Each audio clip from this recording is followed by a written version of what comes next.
Sa bawat patak ng dugo, sa bawat tibok ng puso, naroon ang ating pagkakaisa. Mula sa Pacto de Sangre ni Legazpi at si Catuna hanggang sa tula ni Ponciano Pineda. Ang diwa ng pagiging Pilipino ay nakaugat sa dangal at pagmamahal ng sariling lahi. Ang ating mga katutubong Pilipino, Tagbanua, Ifugao, Manubo at iba pa, sila ang tunay na tagapangalaga ng ating kultura.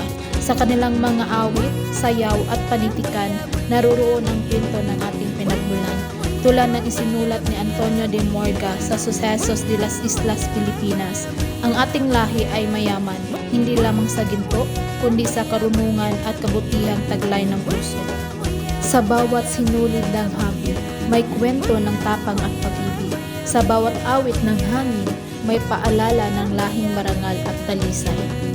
Ang tunay na Pilipino ay marunong tumingin sa kanyang ugat. Sa panahon ng pagbabago, ipagmalaki natin ang ating mga katutubo, ang ating mga kapatid sa iisang lahi. Sa kanila nagmumula ang lakas ng ating pagkakaisa at ang alab ng ating pagkatao. Pride, love, respect para sa mga katutubong Pilipino.